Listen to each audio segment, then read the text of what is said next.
when the animal control officer knocked on my door that crisp autumn morning, holding a clipboard with my name scrawled across it, I felt a cold knot tighten in my stomach, like the first twist of a storm cloud gathering overhead.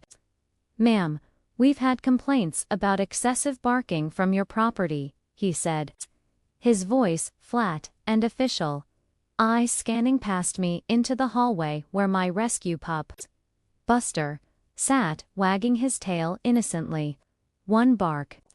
That's all it had been, one single, startled yelp when a squirrel darted across the fence the day before. And now this. I stood there in my faded robe, the smell of fresh coffee still lingering from the kitchen, my hands trembling slightly as I signed for the notice. It wasn't just the fine looming over me. It was the betrayal from next door, from the man I'd wave to every morning for years.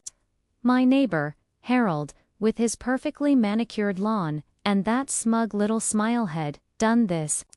And in that moment, as the officer drove away, I glanced over at his house, silent and empty as always, and wondered what secrets he was hiding behind those drawn curtains. I remember the way the leaves crunched under my feet as I walked back inside, Buster nudging my leg with his wet nose, his big brown eyes looking up at me as if to say, "What did I do wrong?" I knelt down, burying my face in his soft fur, the earthy scent of him grounding me amidst the rising anger. How could one bark unravel everything? But it wasn't just about the dog. It was about the fragile peace I'd built in this quiet suburb after years of upheaval.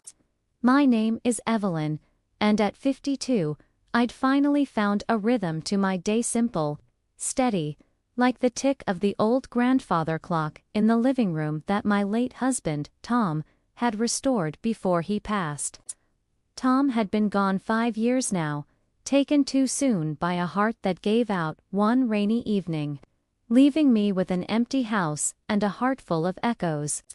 Buster had been my salvation, a scruffy mutt from the shelter with a limp from some past abuse. But he filled the silence with his gentle presence. We'd walk together at dawn, the mist rising off the lawns, the neighborhood still asleep except for the occasional jogger or the hum of a distant lawnmower. Our street was one of those picture-perfect cul-de-sacs in a mid-sized town just outside the city, Maplewood Lane, where everyone knew everyone's business but pretended not to. Kids rode bikes in loops, families barbecued on weekends, and the biggest drama was usually whose recycling bin got knocked over by the wind. Harold lived right next door, in the 2-story colonial that had stood vacant for months after his mother passed away. He'd inherited it, or so the gossip went, but he never moved in. Instead, he kept his own place a few blocks over, popping by occasionally to mow the grass or check the mail. He was a widower himself, in his late 50s, with a paunch from too many desk-bound years at some insurance firm downtown. We'd exchanged pleasantries over the fence, comments on the weather, compliments on my rose bushes that Tom had planted. "Looking good, Evelyn," he'd say with a nod, his voice gravelly from years of smoking, though I'd never seen him light up. He seemed harmless, even kind in a distant way, like when he'd helped me shovel snow after a big storm last winter, his breath puffing out in white clouds as we worked side by side. My days revolved around routine, the kind that keeps you anchored when life's thrown you adrift. Mornings started with coffee on the porch, Buster at my feet, watching the sun filter through the maple trees that gave our street its name. I'd retired early from teaching high school English after Tom's death, using the life insurance to pay off the house, and volunteer at the local library a few days a week. Afternoons were for gardening or reading in the sunroom, the pages turning softly as Buster snored nearby. Evenings, I'd cook simple meals, pasta with fresh herbs from the yard, the sizzle of garlic in olive oil filling the kitchen, and maybe call my daughter, Sarah, who lived 2 hours away with her young family. "How's Buster doing, Mom?" she'd ask, her voice warm over the phone, and I'd laugh about his latest antics, like chasing his tail in circles. It was a quiet life, but it was mine, pieced together from the fragments of what came before. Harold's house next door was just part of the scenery, empty windows staring blankly. The for sale sign long gone, but no buyers in sight.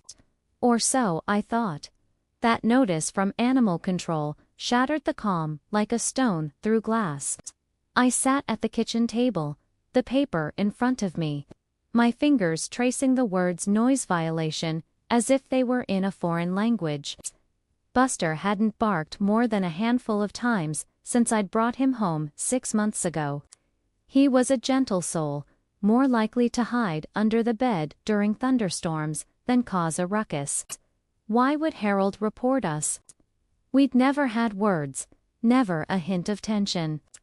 I recalled the day before, Buster's single bark at the squirrel, sharp but brief, echoing across the yards.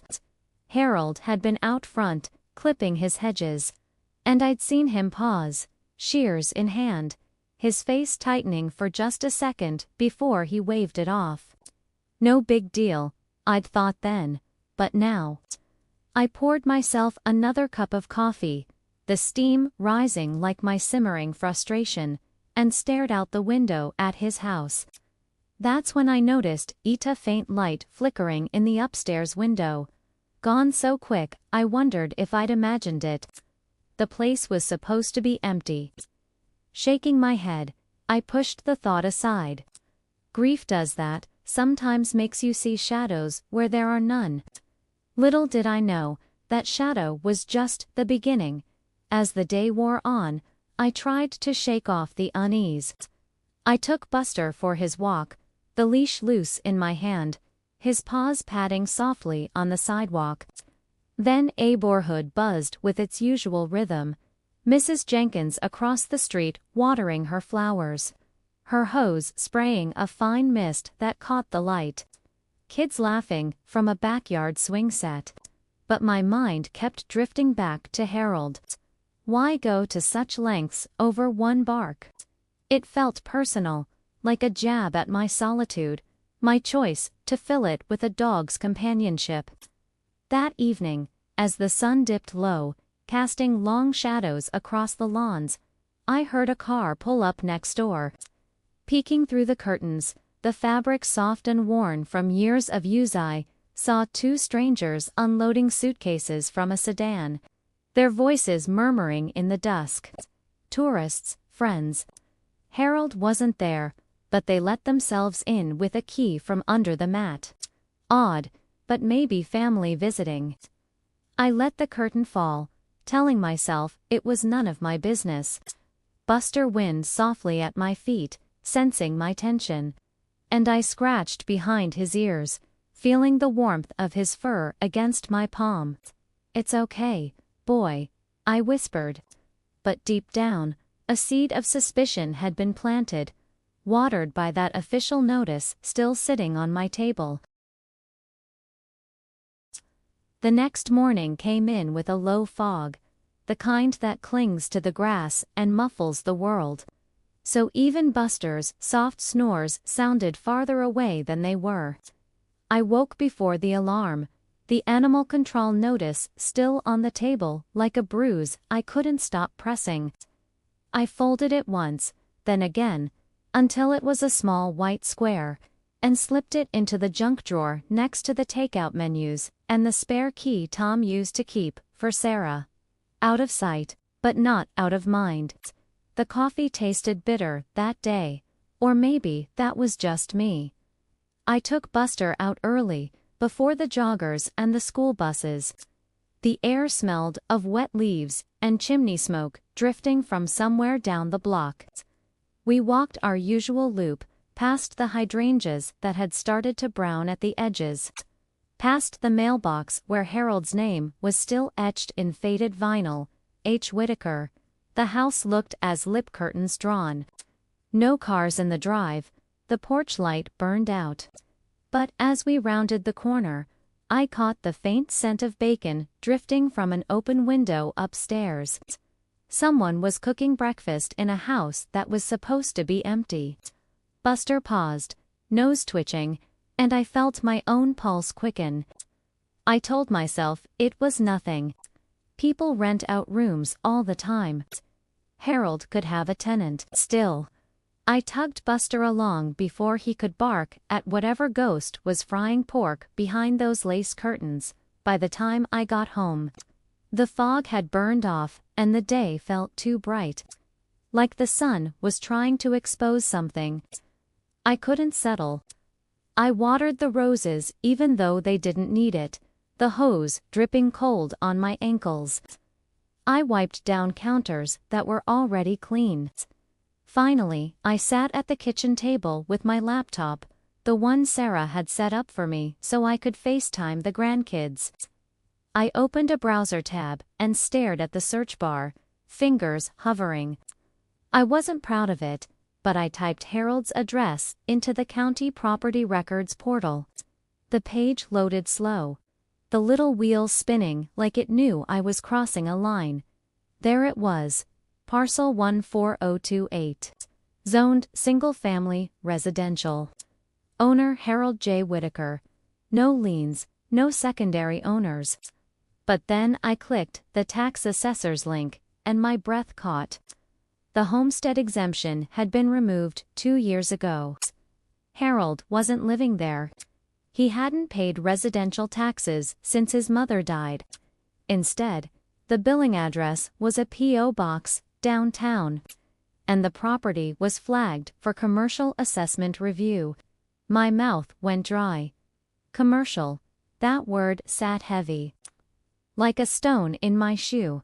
I closed the laptop and stood at the sink, staring out the window. Harold's garbage cans were at the curbed black bins when the city only allowed one per household. I'd never noticed before. One had a bright blue Airbnb sticker peeling off the lid. My stomach flipped. I'd seen those stickers on luggage at the airport, never on a neighbor's trash. I glanced at the clock. 9:17 a.m. The library didn't need me until noon. I grabbed my keys, told Buster I'd be right back, and walked the 3 blocks to the corner store for a pack of gum I didn't need.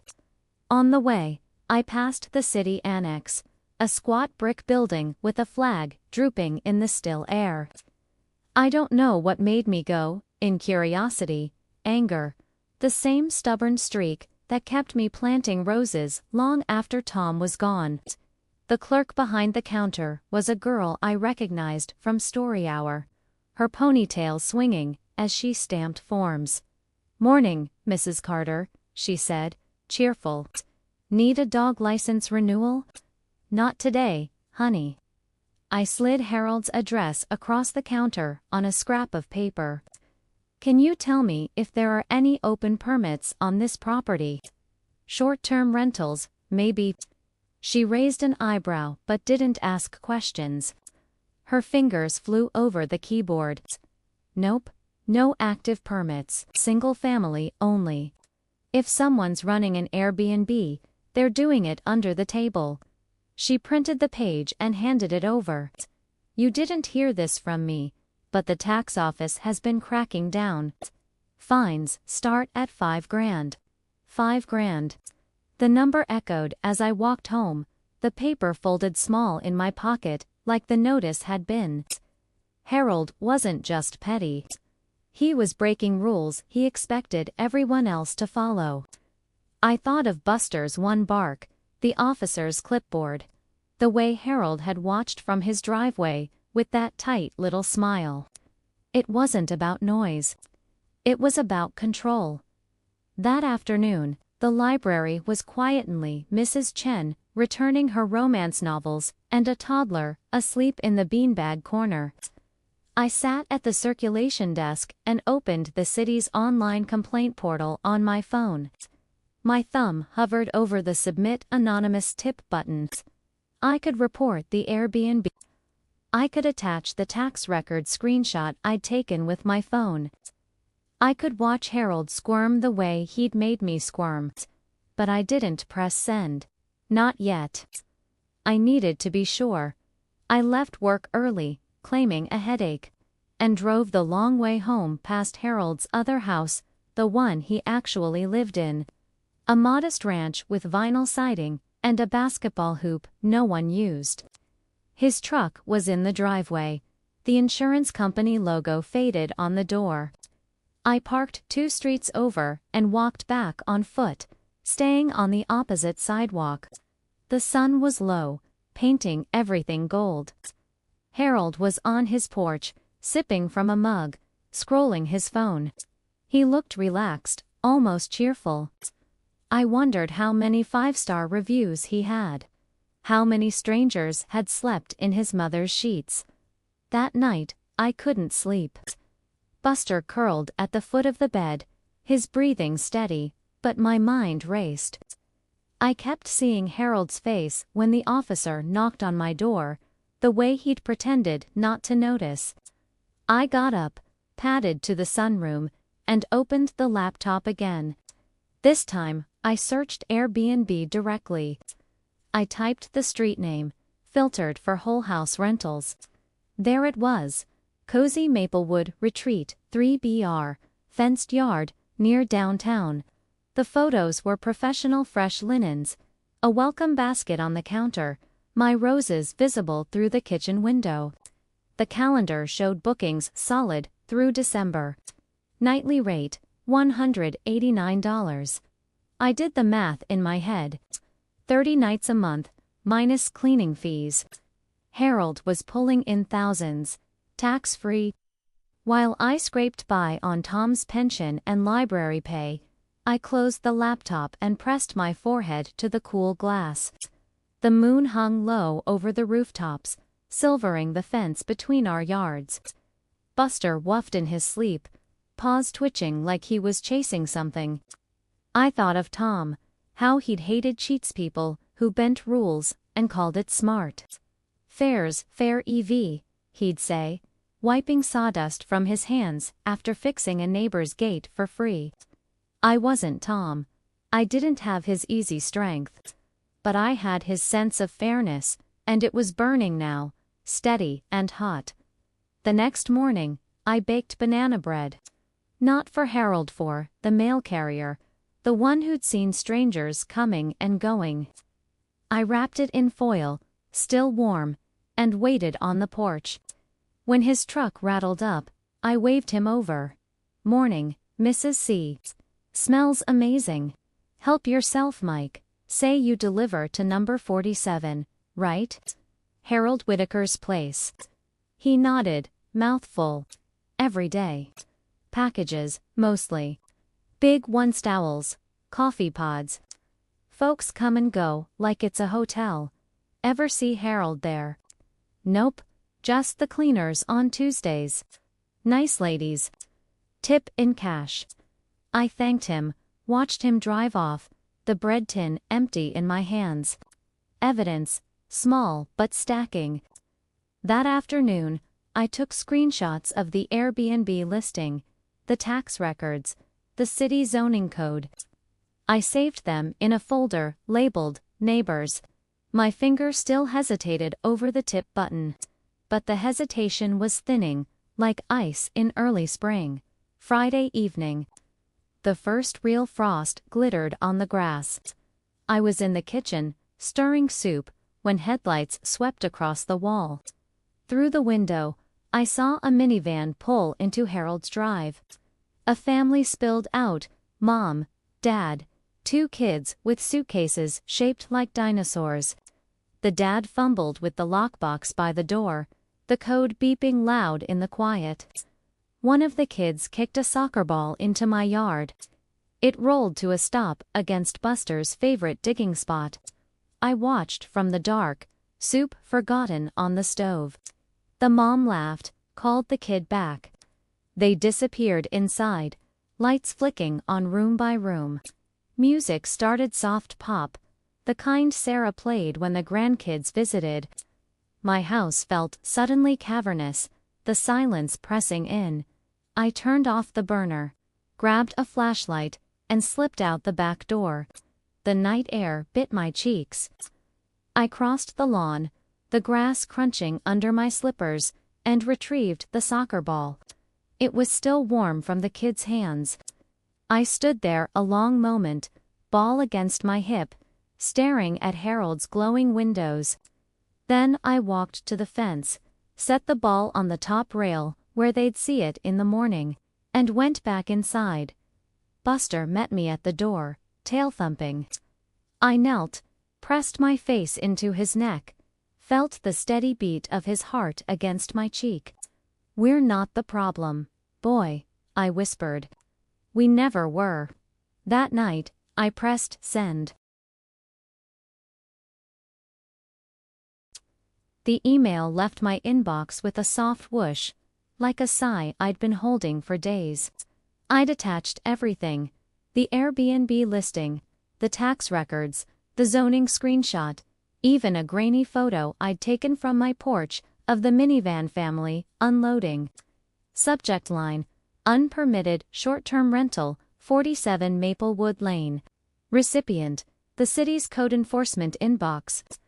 I'd checked the box for anonymous, but I knew anonymity was a thin veil in a town this size. I closed the laptop, the screen's glow fading to black, and sat in the dark kitchen with only the hum of the refrigerator for company.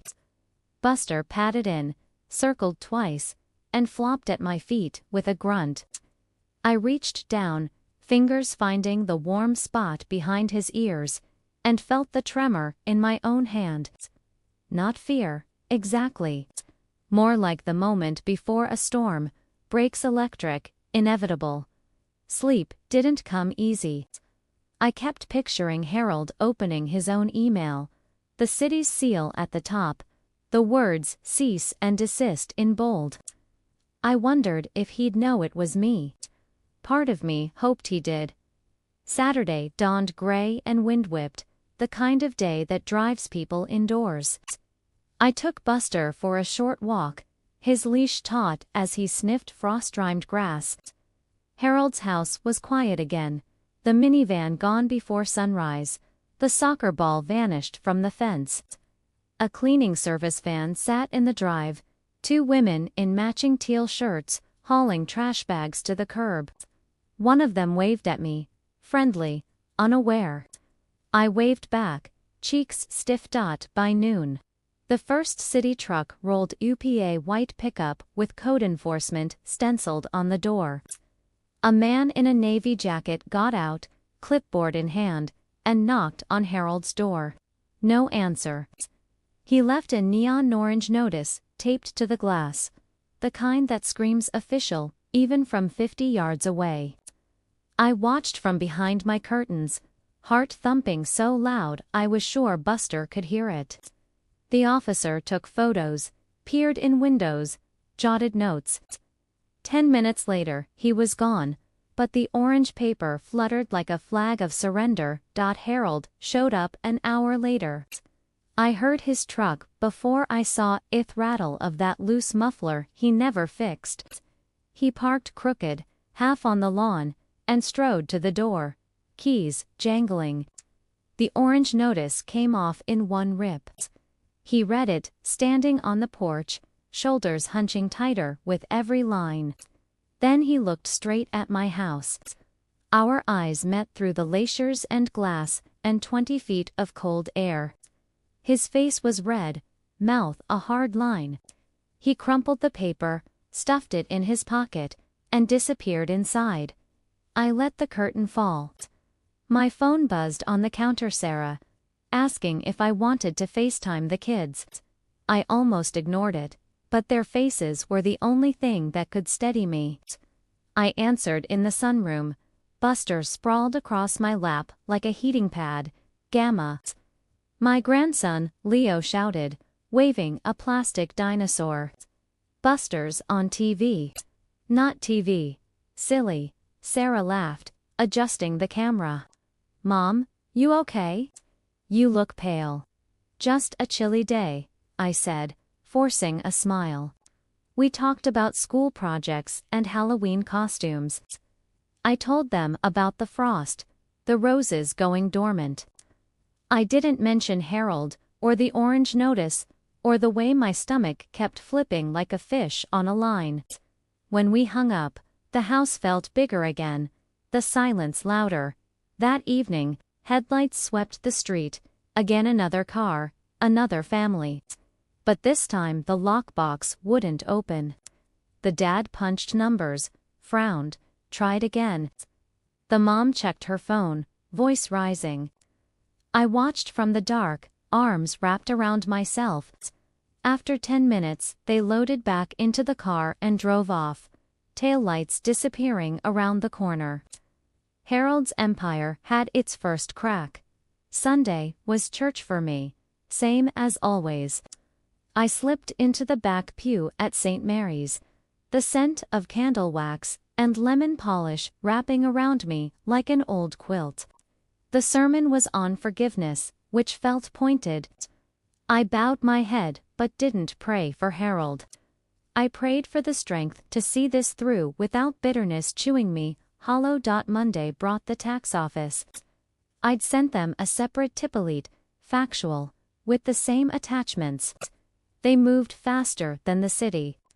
By afternoon, a certified letter arrived at Harold's door, delivered by a courier who waited for a signature. Harold wasn't home. The courier left it wedged in the screen. I was trimming deadheads off the rose bushes when he finally came storming over, letter in fist. The sky had cleared to a hard, bright blue, but his face was storm cloud gray. Evelyn. His voice cracked on the second syllable. We need to talk. I set the shears down, wiped dirt on my jeans. Buster stood beside me, ears perked, a low rumble in his throat. I rested a hand on his head. Talk, then he thrust the letter at me. You did this. Anonymous tip. My address. My listing. You had no right. I had every right, I said, calm as the frost still clinging to the grass. You reported my dog for 1 bark. I reported your hotel for 100 violations. It's not a hotel. It's supplemental income. My pension's garbage. Evelyn. You know how it is. I know how taxes work. And zoning. And noise ordinances.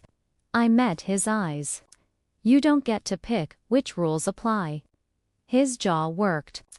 I'll fight it. Lawyers. Appeals. You can try. I picked up the shears again, snipped a wilted bloom. But the city's already shut you down. And the IRS doesn't negotiate. He stared at the orange notice still taped inside his storm door, then at the empty driveway where no more minivans would pull in. Something shifted in his facehanger, giving way to something smaller. Defeat, maybe. Or shame. I didn't think you'd. He stopped, rubbed a hand over his mouth. I just wanted quiet. The barking, it reminded me of my dog. Before, when Marlene was sick. The confession hung between us, thin as the frost. I felt a pang, sharp and unwelcome. His wife had died slow, cancer eating her from the inside. I remembered the ambulance that last night, lights flashing red across the snow. I'm sorry for your loss, I said. But Buster's not your ghost. And my grief doesn't pay your fines. He nodded once, a jerky motion, and walked back to his house. The door shut soft, not slammed. I stood there a long time, shears dangling, until Buster nudged my leg and brought me inside. Tuesday, the cleaners didn't come. Wednesday, a city inspector returned with a photographer. Thursday, Harold's truck stayed parked at his real house. I knew because I drove past on my way to the library. Friday, the Airbnb listing vanished. I checked at 2 a.m., sleepless again, And the page was gone. 404 error. Like it had never existed. The fines came fast. I heard it from Mike, the mail carrier, who heard it from the clerk at the annex. $22,000, between the city and the tax office, plus back taxes. Harold sold his mother's furniture on the lawn, that weekend dining set, china cabinet, the brass bed I'd seen in the listing photos. Neighbors slowed their cars to gawk. He stood on the porch in the same sweater, arms crossed, eyes on the ground. I didn't gloat. I baked banana bread again and left it on his doorstep with a note. Peace begins at home. No signature. Winter crept in early that year. The first snow dusted the roofs while Harold's house sat dark and empty, a for sale sign hammered into the frozen lawn.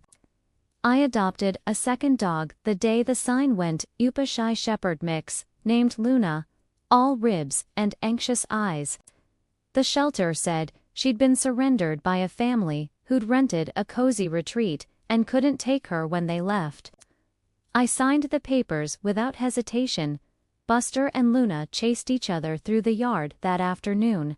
Snow flying from their paws, barks echoing, sharp and joyous. 2 barks, maybe 3. No one called animal control. The snow kept falling that week, soft and steady, erasing tire tracks and footprints alike. Harold's house looked smaller under its white cap, the for sale sign leaning like it was tired of standing. I watched from my kitchen window while the kettle hissed, steam fogging the glass. Buster and Luna wrestled over a rope toy on the rug, their growls playful, their tails whipping the air. 2 dogs now twice the warmth, twice the mess, twice the life. I caught myself smiling at the chaos, then caught the reflection of my own eyes in the window. Tired, but clear. No knots in my stomach anymore. Just the low, steady hum of something settled. Sarah came for Thanksgiving. Her minivan crunching up the drive with suitcases and Tupperware and the kids' booster seats. She took one look at Luna, still skittish, still pressing her belly to the floor when strangers loomed and knelt without hesitation. "Hey, sweet girl," she murmured, palm open. Luna sniffed, then licked once, tentative. Sarah's eyes flicked to me. "Mom, another one." "The house was too quiet," I said. It wasn't the whole truth, but it was enough. We cooked together the way we used to when she was smaller, chopping onions while I peeled potatoes. The radio humming old standards. The kids set the table with the good china Tom and I had received as a wedding gift, the one we'd only used twice. Leo asked if Harold was coming for pie. Sarah's knife paused mid-air. Harold moved. I said simply, "His house is for sale." Leo accepted this the way children do, attention already sliding to the cranberry sauce. Sarah waited until the kids were in the living room building a pillow fort with Buster and Luna as sentries moved, or ran. She asked, voice low. "Both, maybe." I stirred the gravy, the scent of sage and butter thick between us. "He broke rules, Sarah. Big ones. I just pointed them out." She studied me a moment, then nodded. "Dad would have done the same." The words landed soft, like snow on bare skin. I felt tears prick, unexpected, and turned back to the stove so she wouldn't see. Thanksgiving night. After the dishes were done, and the kids asleep under quilts in the guest room, Sarah and I sat on the porch with mugs of cocoa. The street was hushed, every house glowing gold from within. Harold's place was the only dark spot. The signs redanned white stripes catching the streetlight. "I looked it up," Sarah said. "The fines. 22,000. That's a lot. It is. People are talking. Mrs. Jenkins told Pastor Paul you brought justice to the neighborhood. She bumped my shoulder. You're a quiet legend, Mom. I laughed, the sound startling a moth from the railing. I just wanted my dog to bark without a SWAT team. She was quiet a minute. You ever think maybe Harold was lonely? Turning his mom's house into a hotel, maybe it was the only way he could stand being in it. The thought had circled me before, but I'd pushed it away. Now it settled, heavy as wet wool. Loneliness doesn't give you a free pass to break the law. Or to weaponize it against a widow and her rescue pup. No, Sarah agreed. But it explains the meanness. Doesn't excuse it. We let the silence sit. Snowflakes drifted through the porch light, melting before they touched the rail. Somewhere down the block, a dog barked sharp, joyful, and neither of us flinched. Winter deepened. The for sale sign came down in January. A young couple bought the house sight unseen, transferred from Denver for the husband's new job at the hospital. They moved in on a day so cold the moving truck's diesel gelled in the lines. I baked banana bread third batch that seasoned and carried it over while the movers hauled boxes labeled kitchen fragile. The wife, Megan, answered the door in a parka and fuzzy socks, cheeks pink. You must be Evelyn, she said, like she'd been expecting me. The realtor said you keep the best roses on the block. Only because my late husband refused to let them die, I said, handing over the foil-wrapped loaf. Welcome to Maplewood Lane. Her husband, Nate, appeared behind her, wiping sawdust from his hands. Heard the last owner had some zoning adventures. Megan elbowed him. We heard the neighbors a hero. Heat climbed my neck. I just believe in quiet nights and paying taxes. They laughed, easy and warm, and invited me in for coffee once the boxers were gone. I promised I would.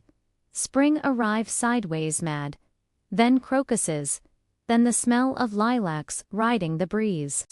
Buster and Luna had claimed the yard as their kingdom, digging side beside craters near the fence and sleeping tangled together on the sunroom couch. I'd taken to leaving the back door open on warm days so they could come and go, their tags jingling like wind chimes. One Saturday in April, I was on my knees weeding the herb bed when a truck rattled upholder. Familiar muffler, rattle. Harold. He parked at the curb. Got out slow, like his joints had forgotten how. He'd lost weight. The sweater hung looser, the paunch softened. In his hands, a flat box tied with twine. I stood, brushing dirt from my palms. Buster and Luna sat on either side of me, ears pricked, but quiet. Evelyn, he said, voice rough, like he hadn't used it much. Harold, he held out the box. From the bakery downtown. The one your husband liked. Lemon chess pie. I took it, the weight surprising. You didn't have to. I did. He glanced at the dogs. Then the house behind me, windows open, curtains fluttering. Heard you took in another stray. She took herself in, I said. I just opened the door. A small smile tugged his mouth. Gone quick. I sold my place downtown. Moving to Florida. Sisters Conducian View, early bird specials. He tried for a joke. It fell flat. Good weather for arthritis, I offered. He nodded, eyes on the pie box. I was wrong. About the dog. About all of it. The money blinded me. Thought if I kept the house full of people, it wouldn't feel empty. Stupid, huh? I thought of Tom's empty chair, the echo in the hallways before Buster, before Luna. Not stupid, human. He swallowed. The fines cleaned me out. But the realtor says your roses added 10 grand to the sale price next door. A flicker of his old dry humor. Guess I owe you. Consider the pie payment, I said.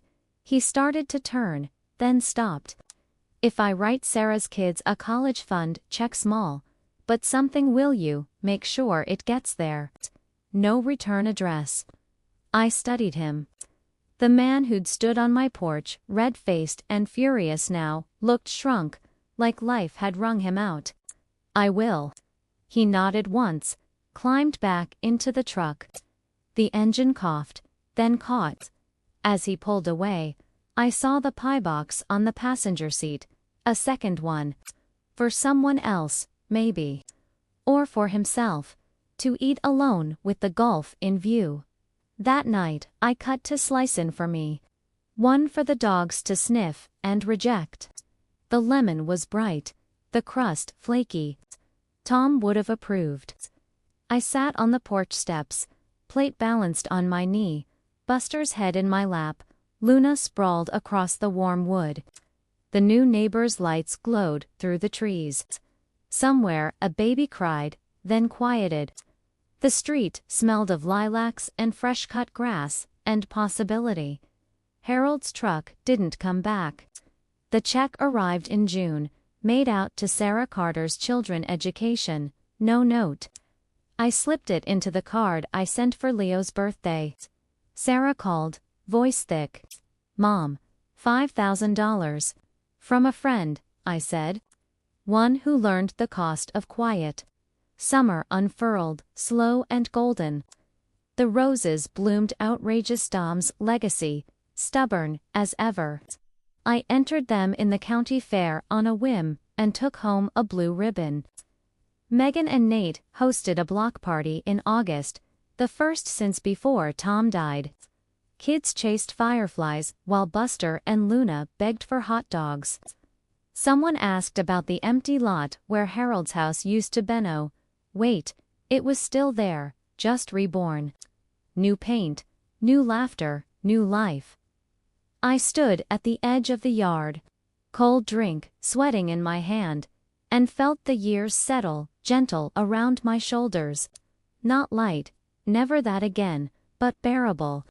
The dogs flopped beside me, tongues lolling, and for the first time in a long time the silence wasn't empty, it was full. The ribbon from the county fair still hangs on the fridge. Its blue faded to the color of a winter sky. I catch it fluttering whenever the vent kicks on.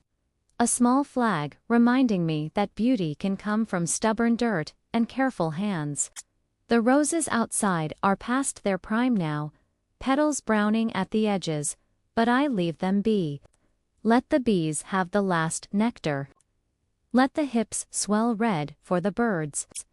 Tom always said a garden should feed more than the gardener. Fall slipped in quiet this year, no early frost, no drama. Just the slow turning of leaves from green to gold, the way grief turns from sharp to soft if you give it time and space. I walk Buster and Luna every morning before the school buses rumble past. Their leashes cross and tangle. Their breath puffs white, their joy uncomplicated. People wave, no misses. Jenkins with her newspaper, Megan pushing a stroller, the teenage paperboy on his bike. They know my name, know the dogs' names, know I keep lemon chess pie in the freezer for emergencies. The neighborhood has folded me back into itself, the way dough takes in raisins. One October afternoon. I'm in the sunroom, sorting seed catalogs, when the mail truck squeals to a stop. Mike leans out, holds up a postcard. Florida postmark. Thought you'd want it first. I meet him at the curb. The card shows a sunset, bleeding orange over the Gulf, the kind of sky that makes you believe in mercy. On the back, Harold's handwriting tight, careful. The same slant he used on insurance forms. Evelyn, the ocean's louder than any Airbnb guest. Sister says hi. Tell the kids the check cleared. If you ever need a pie judged, I'm your man. H. I smile before I can stop myself. Then tuck the card into my apron pocket next to the pruning shears. Luna sniffs my hand, hopeful for treats. I give her the crust of my toast instead. That night, I bake. Not banana Bredelman chess, from scratch. The recipe Tom clipped from a newspaper in 1987. The kitchen fills with sugar and butter. And the bright bite of citrus. I slide 2 pies into the oven, set the timer, and open the back door to let the steam escape. The dogs follow the scent trail to the threshold, noses twitching. Outside, the maple drops its last leaves in slow motion. Each one a tiny surrender. When the timer dings, I pull the pies out golden and perfect. One goes on the counter to cool for Megan, and neither, expecting again, due just after Christmas. The other I wrap in foil, still warm, same as I did the banana bread all those months ago. I walk it next door, under a sky thick with stars. Megan answers in pajamas, hair in a messy knot, eyes wide at the smell. For the midnight cravings, I say. She hugs me hard, belly bumping my hip. You're going to be this baby's favorite person. Only if I get to teach them how to deadhead roses. Back home, I pour a glass of milk, cut a slice for myself, and sit on the porch steps. The pie is tart and sweet, the crust flaky enough to make Tom proud. Buster and Luna lie beside me, heads on my feet, their warmth seeping through my slippers. Somewhere down the block, a screen door slams. A father calls his daughter in from the cold. The ordinary sounds of ordinary lives. I think about Harold eating his own slice alone, maybe on a balcony with salt wind in his face. I think about the young couple next door, laughing over baby names. I think about Sarah's kids opening college statements one day and never knowing the story behind the money. I think about the way justice sometimes looks less like a hammer and more like a door left open for a scared dog to walk through. The porch light flickers, bulbs going. I make a mental note to replace it tomorrow. For now, the dark is gentle. I finish the pie, lick lemon from my thumb, and feel the night settle around me like a quilt stitched from small mercies. Inside, the grandfather clock strikes 10. Its chimes are steady, unhurried. I whistle for the dogs. They rise, stretch, follow me in. I lock the door, turn off the kitchen light, and for the first time in years the house doesn't echo when I walk through it. It hums low, warm, alive. Upstairs, I pause at the hallway window. Harold's old house glows across the yard, curtains open, a nightlight shaped like a rocket ship shining in what used to be the master bedroom. A little boy's room now. I picture him asleep under a quilt his mother sewed, dreaming of dinosaurs and soccer balls. I picture Harold on his balcony, pie plate balanced on the rail, waves whispering apologies he'll never say out loud. I picture myself right here, 60 years from now if I'm lucky. Still pruning roses, still baking for new neighbors. Still letting the dogs in and out until the door wears smooth. I pull the curtains closed, soft fabric cool against my fingers. In the bedroom, Buster and Luna circled their beds twice and collapse in a heap of paws and sighs. I slip under the covers, the sheets smelling of linodreed cotton and dog and lemon. The last thing I hear before sleep is the faint jingle of tags as Luna dreams, chasing something bright across an endless field. Peace isn't the absence of barking. It's the choice to let the right voices in.